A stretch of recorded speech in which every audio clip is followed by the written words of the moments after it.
Sir ఇప్పుడు చూస్తున్న వీడియోలో కోర్టుకు వచ్చారు. కోర్టు నుంచి వెళ్తున్న సమయంలో ఆమె జై తెలంగాణ నినాదాలు చేయడం కాకుండా ఒక లెటర్ కూడా రిలీజ్ చేశారు.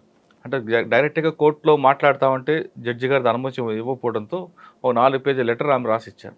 అందులో తను బాధితురాలని, నిందితురాలని కాదు, రాజకీయ కుట్రలో భాగంగా తనకి రాశారంటూ బలి చేశారంటూ ఆవిడ వాపోయారు. అంతేకాకుండా మీడియా ట్రయల్లో రాస్తున్నారు, ఇదంతా కరెక్ట్ కాదంటూ ఆమె ఆవేదన వ్యక్తం చేశారు.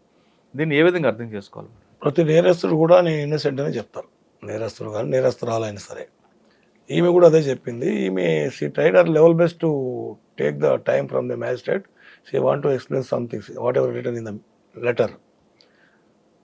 అది కోర్టు యాక్సెప్ట్ చేయలేదు.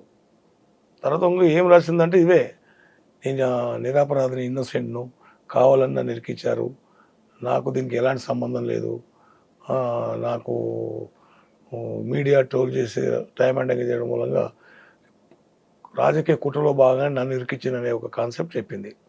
సరే, ఏదేమైనా ఎవిడెన్స్ లేనిదైతే ఎవరు ఇరికియరు కదా. Number 1 point Murali, such a big case ఇది.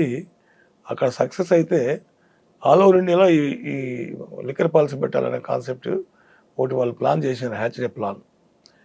తర్వాత ఈ 2022లోనే ఇది ఫోకస్ అయిన తర్వాత బ్యాన్ చేసారు. అంటే దట్ ఈస్ అడ్మిటెడ్ ఫ్యాక్ట్.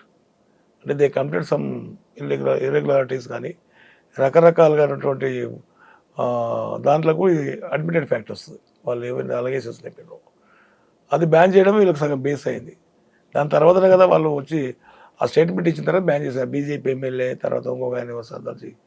దాన్ని బేస్ చేసుకుని గవర్నర్, ఆ రోజుల్లో ఉన్న గవర్నరు, ఆయన ఎంక్వైరీ ఆర్డర్ చేసిండు. ఎంక్వైరీ రిపోర్ట్ చేస్తుంది. అంటే అది ఒకసారి మనం చరిత్రకు వెళ్లకుండా ప్రజెంట్ సిచ్యువేషన్